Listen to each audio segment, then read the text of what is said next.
Well, good afternoon. Hello and welcome to the fourth of this term's lunch hour lectures. Very pleased to introduce Snezana Djordjevic. She's from the Institute of Structural and Molecular Biology and is going to talk to us today about her work entitled How Can We Deal with Prejudice and Gender Bias in the Collaborative and Competitive World of Science? Over to Snezana. Hello, thanks for coming. I'm really pleased to see many of our second year students and some of my colleagues. All right, so firstly, why am I talking to you? Well, what are my credentials? I'm academic lead for biosciences at Athena SWAN application, and that I'm working on that together with Professor David Atwell, and here it is, Professor David Atwell's picture, just in case you didn't know him. I'm also recently promoted to Professor of Structural Biology of Signaling, and that itself should tell you I'm not a social scientist and I'm not a science historian, but I'm also mother of a 19-year-old girl and a 9-year-old boy, which again gives me some credibility. And I come from rather different cultural experiences. What I mean by that is I was born and raised in this little patchwork of small countries on Balkan Peninsula, which at the time when I left the country in '88 was a one unified country called Yugoslavia. And now I go to visit my parents back in Serbia. So not only that I was of a different cultural background, but I have also witnessed profound cultural changes within one geographic area. And from there, I moved to the United States and stayed for 10 years in the United States, where I did both my PhD and my first postdoctoral studies. And then I got married to an Englishman and came to like England a lot and pushed him into moving to England. So we moved back to England, where I first worked in Cambridge for a year before, about 15 years ago, came to work in UCL. So I really had opportunity to see different working environments. Given that I'm actually a scientist, I had an approach to this presentation which entailed first kind of making observation and trying to establish a phenomena, and then I engaged in looking into why this happens, how does it happen, what can we understand about it. And I will be, at the end, talking about some of the interventions that are being implemented here in UCL and in other organizations. And throughout that, you may question yourself, why should we intervene anyway?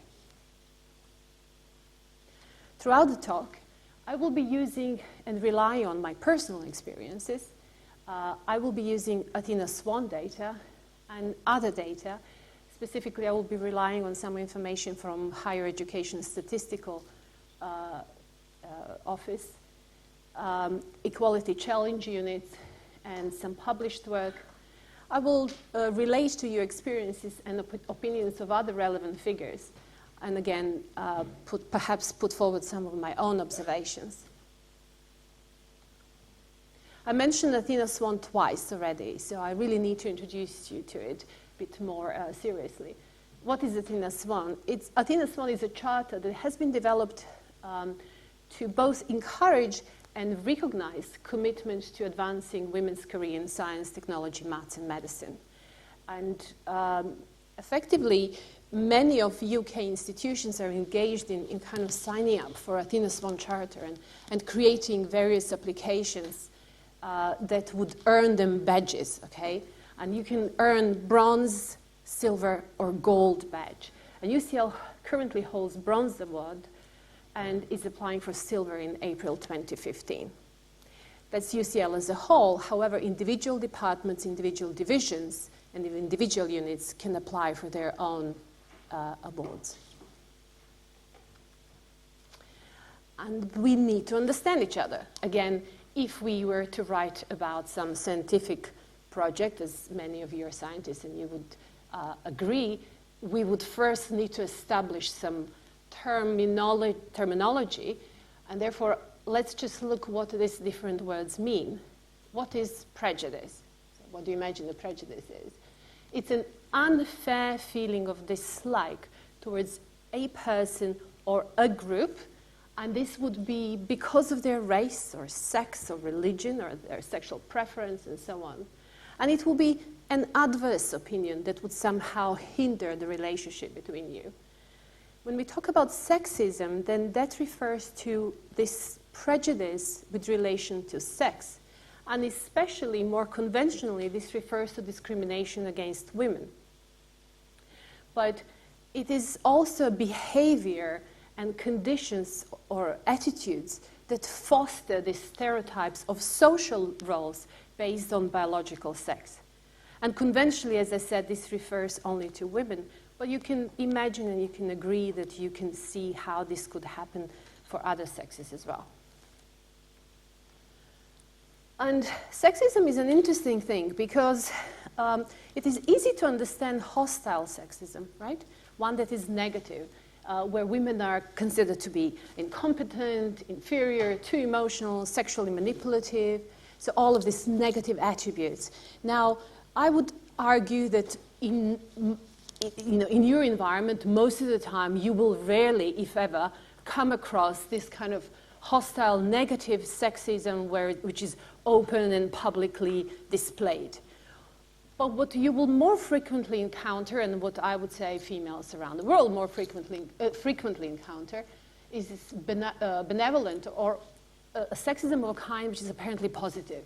Basically, this attitude that men need to protect women, that they're, these nice, beautiful, fragile creatures, and they're placed on a pedestal and kind of adored and worshipped, and they're mothers and caretakers and just these beautiful objects of desire, all right? So let's establish the phenomena. And I would really start straight by saying that I would argue that we all either harbor or experience some form of prejudice and sexism. And I include myself into that. And it is really interesting when we talk about sexism nowadays in the Western world, because there is, kind of pretty much an idea that, it isn't there, that we have sorted it all out. And really disappointed and frustrated by various encounters. A young journalist, Laura Bates, started, for example, in 2012, this project called everydaysexism.com. And what you can do is go and kind of log your experiences and your encounters with everyday sexism. Even if it's just like walking down the street and somebody's whistling at you or something, ridiculous of different kind. That's fine. And apparently the response was so overwhelming. Then, of course, now you can buy a book on Amazon or in the Waterstones and so on. What about academia and what about science? Science faculty has been trained to be objective, right? We are trained to be objective, to look at the data, to be objective in our approaches and in our thoughts. However, there is some research out there that suggests that in the specific instances, that objectivity is self-perceived and thus false, right? So just because we think we are objective, we are so convinced that we are objective, and we kind of ignore situations where, in fact, we act with biases and prejudice. Okay, let me give you some of my examples. And the reason I'm doing this now is just so that I don't forget, and also because I really didn't think about this much before moving to UK. I just kind of didn't think about it, and I don't even know how I stumbled across or stumbled into, ended up working in Athena SWAN and becoming interested in this issue. I don't know. I don't know if it was directly linked to moving to UK or it had something to do out of the phase in my life, but there was a strong correlation. And it didn't help that within 2 weeks of moving to UK, I had to do some family visit to some distant family that I didn't know from my husband's side. My husband wasn't there. We entered into this household, and I was in company of my in-laws, and so I was placed in this living room. The man of the house walked in, sat there, and it was kind of quiet. He just didn't know what to talk to me, and at one moment he went, "So, what does your husband do?" I was stunned, I was absolutely stunned. I don't mind people asking me what my husband do. I really did mind the fact that he never asked, What is it that I do? What brought me to England? Nothing else, or what my interests are. And ultimately, he didn't have to ask me about my profession, but at least to ask me something about me directly. And within a month, when we placed our daughter in a play school, I was also shocked to realize that she was the only one with short hair. All other girls were pink dresses and long hair. Now, this is with a 15 years perspective, but still, it was really, really striking. All right, so then I started working at UCL, and and this is, please, whenever I mention some examples, this is not a comment on my colleagues in any way. But really soon, I have ended up encountering teaching and admin load, which was far heavier than many of my male colleagues. And how it happened, well, that's a different story. Okay, so another example. Let me try. Oh, yes. When I was about 8 months pregnant, I was at this work lunch with many senior figures, and the conversation came about what is it that I'm going to do, regarding maternity leave and so on. And I explained that I kind of timed my pregnancy so I will finish maternity leave at the end of the first term at Christmas and come back at the second term. And the comment was, yeah, that's good. But, when we had our first child, my wife made a great decision, and she decided to stay at home because it would be really challenging, to do housework and look after home, and I really admire her for that. There was no implication in that comment that, I should be doing the same, but somehow I couldn't help but feel a little bit undermined by my choices, okay? Or here's another example. I was present at an event where a senior figure gave a presentation, and at the end, as it's right, this person thanked his family, his wife, for being always there for him and for looking after kids. And he apologized for his children because there were moments when he was working so hard that his children practically didn't know who their father was. It's really admirable that he acknowledged the role of his wife and his family. But how many people in the audience sat there and thinking, yep, I want to take on this role. I want to be this woman that is going to be there and acknowledge that, oh, my children never knew who I was for this period of time. Okay, so again, there was no ill intent, but it's an example where there was a situation that could negatively affect on choices of many junior staff. Okay, I'm going to skip RC UK regulations. My postdoc went for an interview with NHS, and it was only after some time where she told me that she was shortlisted. She went for interview. Again, it was a senior NHS figure, and she was told that he's really debating what to do about it because she's just about 30. You wouldn't believe it. This is 2000-something, and he was openly in an interview session telling her that he's not sure whether she was a good candidate because he was concerned that she will be getting pregnant very soon. Okay. You can say, yeah. Well, these are all kind of anecdotes. What about some real data here, okay? So, let's look at some numbers. Of the 82 professors in the Faculty of Engineering at UCL, what proportions are female? What do you think? No, it's actually 13%. Okay. But don't think, females and everything, it's just the beginning. But there are nearly 20,000 professors in the UK, and how many do you think are black? 85. Okay.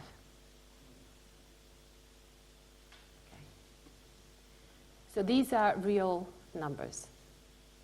And I'm not going to talk about race. I'm focusing on gender clearly. Okay, this is not moving for it. Okay. Here's some UCL data. This is UCL Department in Medical Physics and Bioengineering, and you can look at the staff profile. The top is male, bottom is female. What you can see is that, In 2008, this reader must have been promoted to a professor, and it kind of stayed like that for the next 3 years. This is a division of biosciences, and I need to thank Susmita Datta and Oliver Davis for producing this graph. As a part of Athena SWAN application, so we collect a lot of data and then we generate graphs to illustrate the situation. Now, division of biosciences, I'll tell you, is pretty much along the lines of what's happening in the rest of the country. But what you can see is in this scissors diagram is that although, and then we here have historical presentation from 2009 to 2012, and what you can see that although we don't have problem at all at undergraduate level, in fact, majority of our students, 60% of them are females, and somehow there is a drop off as you proceed along x-axis, which describes seniority. So no matter how you look at it, this is very evident. One good thing I can point, one good thing, maybe if you look at the 2009, do you see where the two lines cross? And if you look at 2012, do you see where two lines cross? So you see there is a shift. So we're now working on 2013, 2014 data, but we think that that has maintained. So rather than this cross happening between postgraduate and postdoctoral level, it seems that now we have pushed it towards lectureship level. So clearly there is a disparity in numbers and rate of progression between male and female academic staff. And the question is, where do these differences come from? Why? How does it happen? I'm not going to be able to give you all the answers. I am not a social scientist. I don't do in-depth analysis and work in this area. What I do is kind of read some papers, have some information available, and have some personal interest. We have to agree that biological sex differences are negligent, right? There are many studies, and I'll just put here for you one of the studies from 2006, which specifically looked at the gender similarities or differences in mathematics and science, especially mathematics-heavy sciences, and really established that there is no any significant gender difference. And as an and therefore, I think it's very interesting to consider the following illustration. So look at this. In 2012, this is an image after NASA's Curiosity rover landed safely on Mars. And you see this big team, everybody's very happy. I think there she is, that one girl over there, you know. Okay. In comparison, this is Indian Space Station, a space research organization, and this is how they celebrated. And I think, yeah, you can see a guy over there and two men in the center. So there is, you know, you can see there is no difference. Women can do it just as well as men can, right? And it is funny, and you know, if you wish to be flippant, because clearly there is no difference. It is also funny that there is sometimes objection to having more women in higher ranking positions, because the logic is, you know, put forward sometimes that, you know, but if we have more women, you know, pushed to be in this position, you know, we will be hiring mediocre women. But that's not true, because clearly, if all the men are occupying this position at the moment, and we're all the same, well, draw your own conclusion, basically. There are no biological differences. And there is one line of thought put forward that this is really the effect of lifestyle choices. There is a work from 2011 by Ceci and Williams, which really claims that we should really forget about this idea of looking into recruitment, looking into hiring policies, into mentoring schemes, and so on, because according to them, there is really no difference and no biases in recruitment or grant application successes or in paper submission acceptance. Now, they based these results, and their work was published in PNAS. They base their results primarily at looking at the US and all the data that they could get from the US. And it was a large data that did not look at individual organizations or individual cases, but covered the entire US continent and organizations within the US. And what they argued is that, really, that given the same resources, there were no differences. Right? So if you were to find a man and a woman from highly ranking institution with same resources available to them, their success rates were the same. They're not neglecting the fact that many women or men that are in that position, but majority of them were women, that were in more teaching-intensive institutions or institutions with fewer resources available to them, women that were in the part-time jobs and so on, didn't enjoy the same successes. Right? And therefore, the interpretation is that there are no biases in terms of how the grants and papers are perceived and judged, but that in fact we are misplacing our efforts, and that what we should be looking at is trying to equalize these resources if possible. And that ultimately they say this goes in favor of saying that those women simply made a lifestyle choice. Those lifestyle choices, however, can be free or they can be constrained. Many of them may have had to take part-time jobs, or I don't know why they've taken a more teaching-intense work and so on. So is it lifestyle choices? I would say there is a lot to do with it, but I would argue that our choices are frequently made for us. Right? So again, in my experience of working within UCL, I have been in a situation in fact, in Equal Opportunity Committee, where one of very prominent figures mentioned the possibility that perhaps women just don't want to be professors. They just don't want to. Maybe they would rather go and do their nails. I did mine. Okay. So.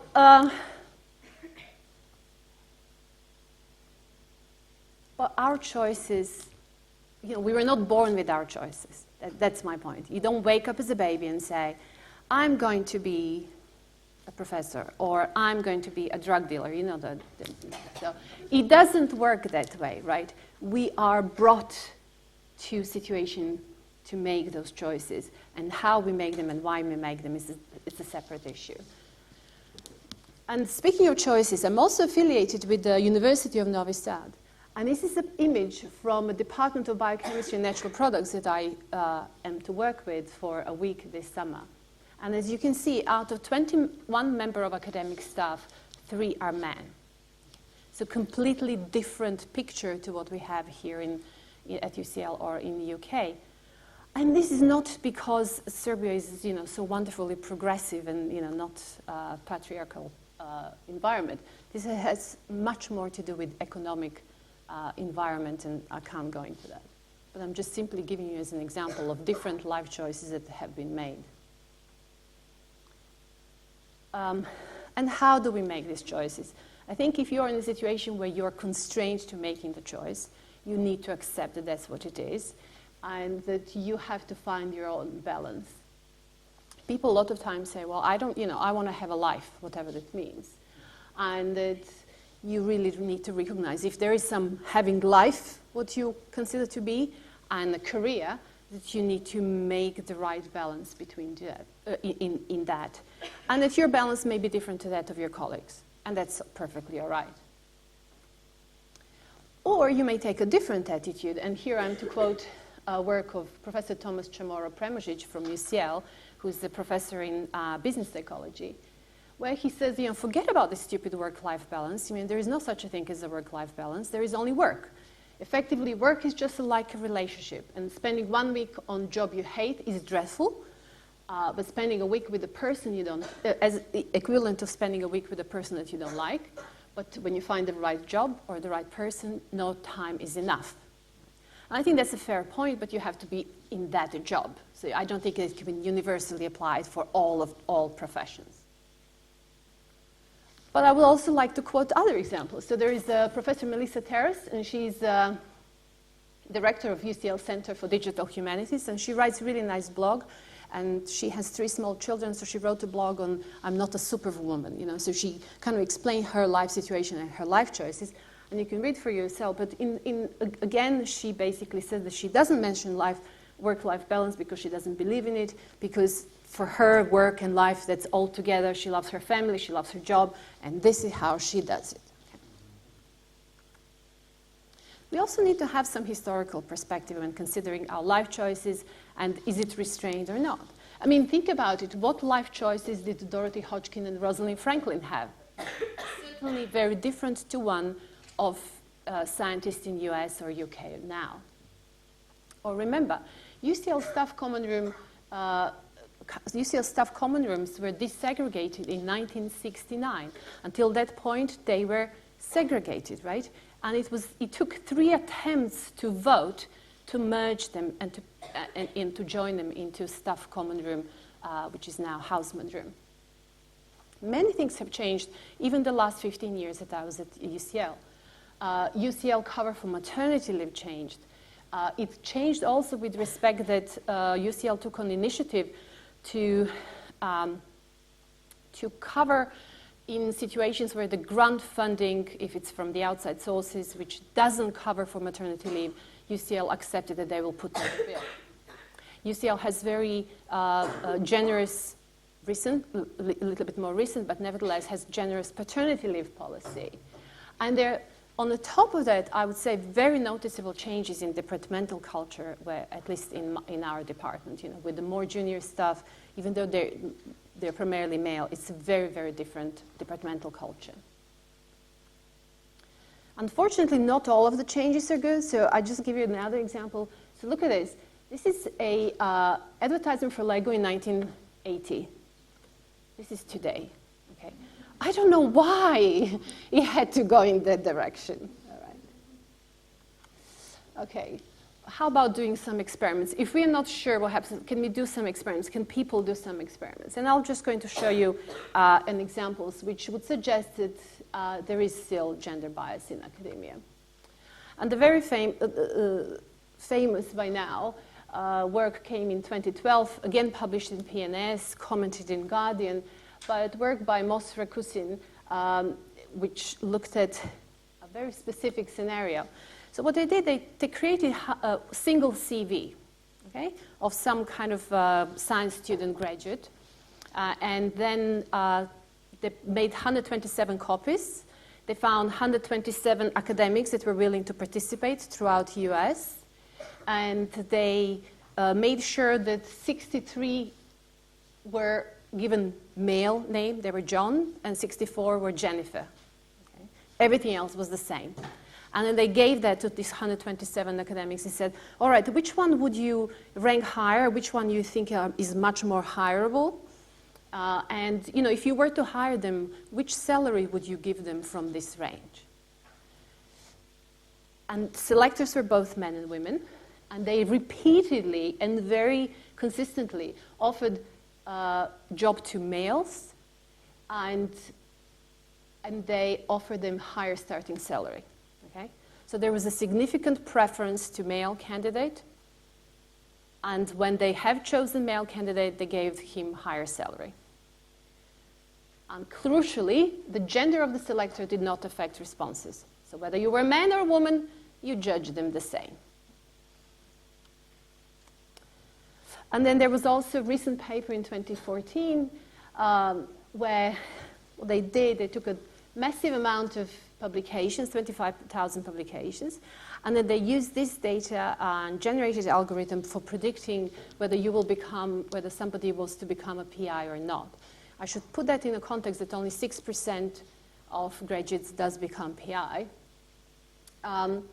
But the bottom line is that on average, having an identical publication record but being a woman lowers the chances of success by 7%. So there is a small factor, but nevertheless, in addition to key factors being the, your impact and number of papers, being male was a little bit more favorable. And if you want, you can look what your chances are. You can go to this www.PI predictor and see for yourself. So the conclusion was that, yes, there is some bias. And when we now talk about bias, nowadays there is a term that is far more favored when discussing gender issues. We kind of agree that we're not overtly sexist, that the institutions have put in place policies that should treat everyone equally. But that there is something which is kind of unconscious bias. Bias is we are not in conscious control. We are kind of reprogrammed because of the previous experiences or cultural differences, or cultural background, education, and so on, to have certain biases. I would prefer implicit bias far more, because once you become aware of your biases, you can no longer claim that it's unconscious. The minute you say it's unconscious, oh, I can't help myself, I'm just biased. So you can't do that, right? The minute you're aware of it, you need to act on it. So what interventions can we have and how we deal with this? Well, as you can imagine, UN is dealing with it. European Commission is dealing with it. There is an organization called Women in Research and Innovation. In UK, we have Equality Challenge Unit, part of which is Athena SWAN Charter, and we have our own UCL policies. There are also non-governmental organizations which don't necessarily deal with policy, but perhaps influencing the policies and providing environment supporting women in science. And I will emphasize Science Girl, which supports women in science and focuses on the younger generation. I would also mention Soapbox Science, which is an annual event, and I would strongly recommend to follow when these are to happen. But why do we need to intervene? Is it really a problem? Okay, so we came up with the conclusion that maybe it's some biases and maybe some choices that may be restrained, constrained. But why do we want to have more equal representation of women? Simple answer is that we as a society and the science cannot reach its full potential until we tap into all talents, right? So we are losing talent. We are not benefiting from the talent, and we are not empowering the talent to flourish. It's not an easy subject. Even my favorite behavioral economist, Esther Duflo, who has written a lot about empowerment of women, has been criticized by feminists themselves. So, it isn't trivial to come up with right answers. And there are various recommendations that are published by Equality Challenge units to reduce bias, such as create a cultural equality, whatever that means, reduce stereotypes, in the best ways you can, use the role of chair to guide selection process, and so on.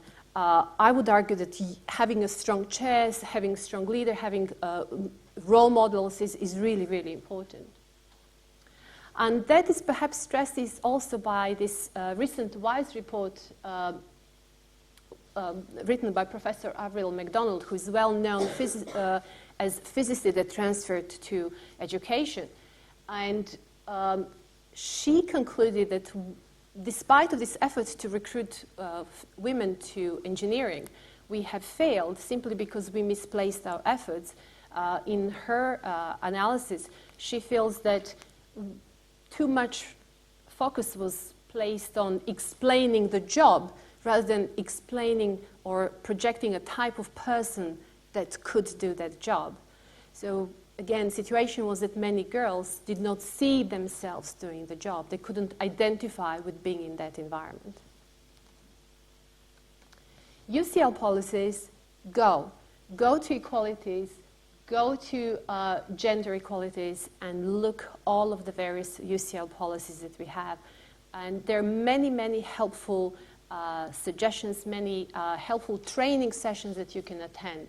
So Sarah Gaze is head of Equalities and Diversity. Harry Jones is our policy advisor for Athena SWAN. Some of the examples of what Athena SWAN can do for you. It can offer more network opportunities. It has inspirational women in science lectures.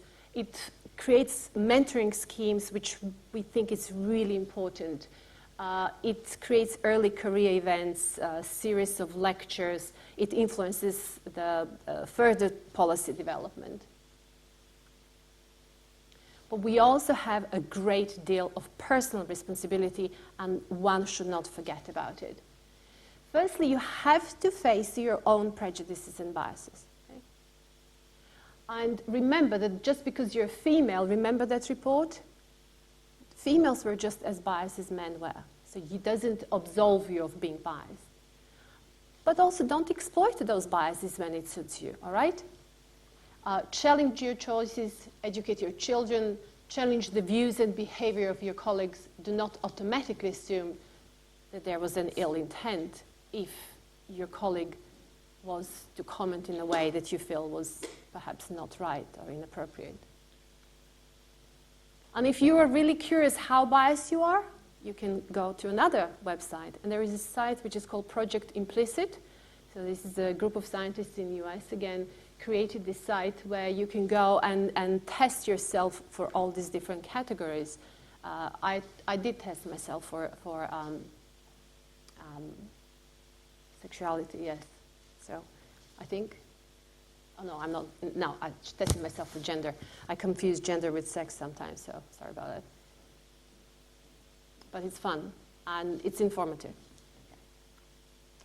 And what about collaborations? Well, science is rather collaborative, and therefore, to paraphrase again, collaborative research is a form of relationship as well. So when you find the right project with the right person, no amount of time is enough, and it really does feel that way. But you need to sort out any relationship problems that you have at the very start. So you really need to know what your working environment is, what is your frame of your relationship. Be aware of what your collaborators anticipate from you and how it is that they perceive you. And you should be focusing on advancing the project and not on personal differences. And if you see that you cannot pass those personal differences, then that's not a suitable collaboration. There is a level of competitiveness that persists in the collaboration that's good, that can drive the project forward if rightly managed. And be supportive of your colleagues' developments and acknowledge their expertise. But of course, expect the same in return. And that's all I would like to say at this moment. So thank you. And I would like to thank Harriet Jones, our policy advisor for Athena SWAN as well, for discussion and some helpful slides. And yeah, I'm happy to answer any questions that you might have.